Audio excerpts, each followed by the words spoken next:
Hi అండి, అమ్మతో Vincy vlogs. ఇవాళ నేను ఒక కొత్త రెసిపీ చూపిస్తాను. ఇది నేనైతే ఇక్కడికి వచ్చిన తర్వాతే నేర్చుకున్నానండి, ఆఫ్టర్ మ్యారేజ్. ఇది వచ్చేసి ఎగ్ ఫ్రైడ్ రైస్. మామూలుగా మనం ఏదేదో వేసి చేస్తాం కదా కొంచెం, కానీ ఇది చాలా లైట్గా ఉంటుంది. నేనైతే చూపిస్తాను. నేనైతే 2 ఎగ్స్ తీసుకున్నాను. తర్వాత వచ్చేసి మనము దీన్ని ఎగ్కి ప్యాన్ పెట్టుకొని హీట్ చేసుకుందాము. ఇది మనకి బయట అమ్మ ఎగ్ ఫ్రైడ్ రైస్ లాగా సాసులు అవన్నీ వేయడం అవసరం లేదు, చాలా సింపుల్గా అయిపోతుంది. పిల్లలకు కూడా హెల్తీ కూడా ఇలా చేసి పెడితే. అంటే బయట మనకి మసాలాలు అవన్నీ వేస్తారు కదా, అలా కాకుండా ఇంట్లో మనం ఇలా చేసి పెట్టామంటే చాలా బాగుంటుంది. టేస్ట్ కూడా హెల్త్కి కూడా మంచిది. దీనికి నేను 2 ఎగ్స్ తీసుకున్నాను చెప్పాను కదా.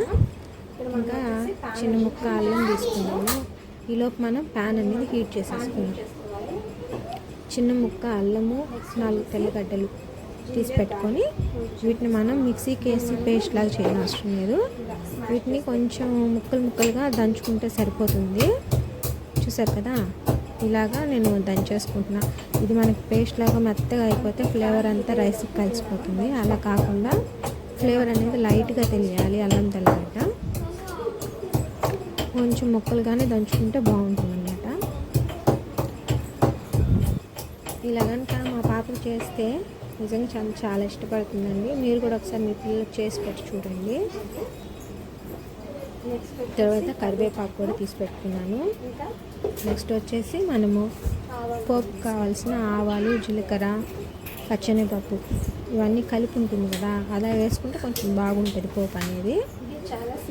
నేనంతా రెడీ చేసి పెట్టుకున్నాను. నేను క్వాంటిటీ అనేది తక్కువ చేస్తున్నాను కాబట్టి నేను 2 ఎగ్స్ తీసుకున్నాను. మీరు ఎక్కువ కావాలంటే ఎక్కువ చేసుకోవచ్చు.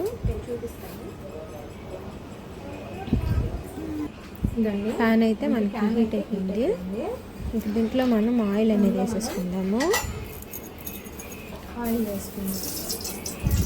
ఆయిల్ కొంచెం ఎక్కువ వేసుకుంటే ఇది నీచు వాసన అనేది ఉండదన్నమాట. ఎగ్ స్మెల్ అనేది రాకుండా మంచిగా ఉంటుంది. ఫస్ట్ మనం ఇందులో ఇప్పుడు మనం పోపు వేసేసుకుందాం. పోపు వేసుకొని ఇందులోనే మనకి కొంచెం పోపు వేగిన వెంటనే ఈ దంచి పెట్టుకున్న అల్లం తెల్లగడ్డ ఉంది కదా, అది కూడా దాంట్లో ఫ్రెష్ చేసుకున్న దాన్ని వేసేసుకున్నామంటే త్వరగా వేగిపోతుంది. కాబట్టి అన్నీ ఫాస్ట్గా పక్కనే ఉంచుకుంటే మంచిది. పోపు అయితే వేగిపోయింది. నేను దంచుకున్న అల్లం తెల్లగడ్డ కూడా దాంట్లో వేసేసాను. ఇది జస్ట్ ఫ్లేవర్ కోసం మాత్రమేనండి. దాన్ని ఒకసారి మనం కలుపుతున్నాం, ఎందుకంటే వెంటనే మాడిపోతుంది అన్నమాట. అల్లం తెల్లగడ్డ కలుపుకున్నామంటే సరిపోతుంది. ఇప్పుడు కొద్దిగా కరివేపాకు కూడా వేసేసుకున్నాం. ఇది చాలా లైట్గా ఉంటుందండి. ఎలా అంటే మనం ఎక్కువ ఏమి దీంట్లో లైట్గా చేసుకొని సింపుల్గా ఫాస్ట్గా చేసుకోవడానికి ఈజీగా ఉంటుంది. నెక్స్ట్ కరివేపాకు కూడా వేగిపోయింది కాబట్టి ఎగ్స్ కొట్టి పోసేసుకున్నాయి. ఇంకేం ఉండదు దీంట్లో ఎక్స్ట్రా వేసే పొడులు కానీ ఏమి ఉండవు. సాసులు కూడా అవసరం లేదు. 2 ఎగ్స్ అన్ని కొట్టి పోసుకొని మనం మంచిగా కలిపేసుకున్నాం.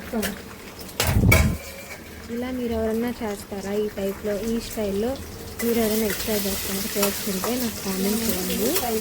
లేదు ఇది ఫస్ట్ టైం చూడడం అయితే మాత్రం ఒక లైక్ చేసి కామెంట్ చెప్పండి. మరి కొత్త రెసిపీస్ అయితే నేను ఖచ్చితంగా చూపిస్తాను. ఎగ్ అంతా కూడా నేను ఇలా కలిపేసుకుంటున్నాను. ఇంకా ఆయిల్లో మంచిగా ఫ్రై అవ్వాలి ఎగ్ అనేది.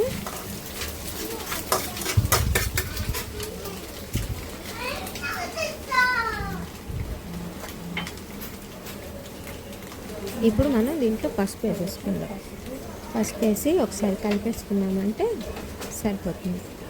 మామూలుగా ఎగ్ ఫ్రైడ్ రైస్లో చాలామంది పసుపు వేయరు, కానీ పసుపు వేస్తే ఆ ఎగ్ స్మెల్ ఎక్కువ లేకుండా మంచిగా ఉంటుంది, ఫ్లేవర్ కూడా.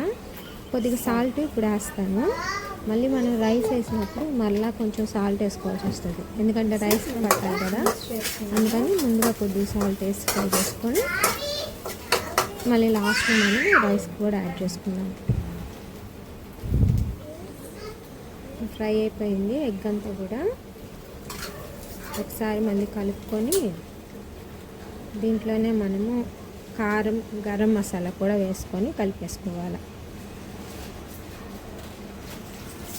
ఎగ్ అనేది కొంచెం వేగితే బాగుంటుంది, మరీ పచ్చిగా లేకుండా. ఎగ్ అనేది మరీ మెత్తగా కూడా సన్న ముక్కలుగా కూడా చేయకుండా కొంచెం పెద్ద ముక్కలుగా ఉంటే బాగుంటుంది.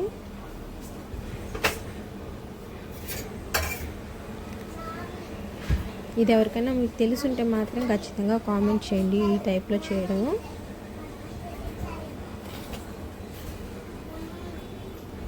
నేను స్టాండ్ కొంచెం దగ్గర జరుపుకుంటున్నానండి తీసుకోవడం.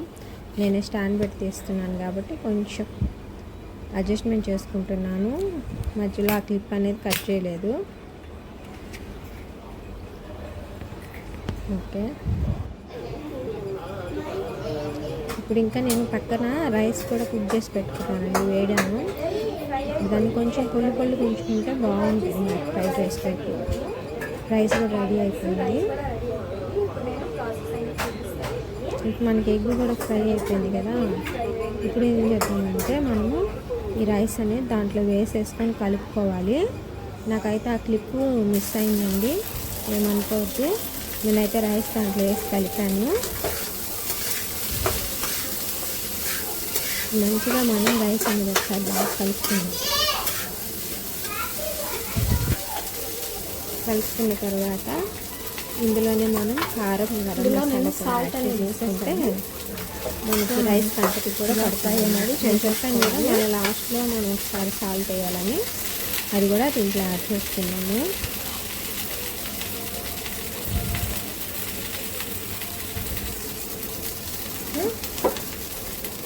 ఇది క్విక్గా అవ్వాలి అనుకున్న వాళ్ళకి ఈజీగా ఉంటుందండి ఈ రెసిపీ.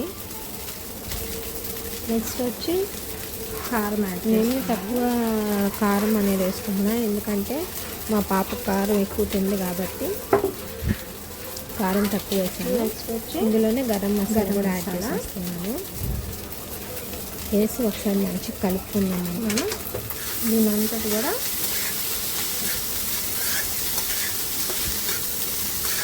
బాగా కలుపుకొని లాస్ట్లో సాల్ట్ అనేది యాడ్ చేయాలి.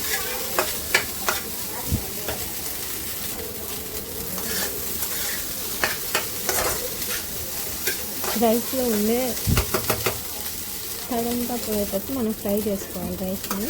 ఒకసారి ఎగ్ ఫ్రైడ్ రైస్ అయితే రెడీ అయిపోయింది. చూసారు కదా, తినకుండా ఇంకొకసారి మనకి ఫ్రై అయిపోయింది ఆల్మోస్ట్.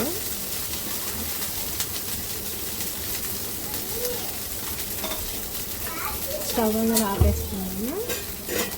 ఇప్పుడు నేను దీన్ని ప్లేట్లోకి సర్వ్ చేసుకుంటున్నాను. సింపుల్గా అయిపోయే ఎగ్ ఫ్రైడ్ రైస్. మీకు కనుక నా వీడియో నచ్చితే ఒక లైక్ చేయండి. మరిన్ని కొత్త రెసిపీల కోసం మీకు కనుక ఈ రెసిపీ తెలుసుంటే ఒక కామెంట్ అనేది చేయండి. నా ఛానల్ని సబ్స్క్రైబ్ చేసుకోండి. చూసారు కదండి, simple egg fried rice ready అయిపోయింది.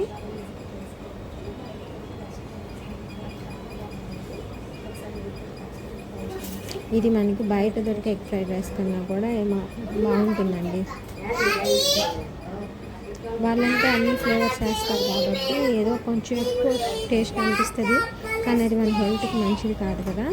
మనం ఇంట్లో సింపుల్గా చేసుకునే ఎగ్ ఫ్రైడ్ రైస్లో పిల్లలు పెట్టుకుంటే మంచిది. Thanks for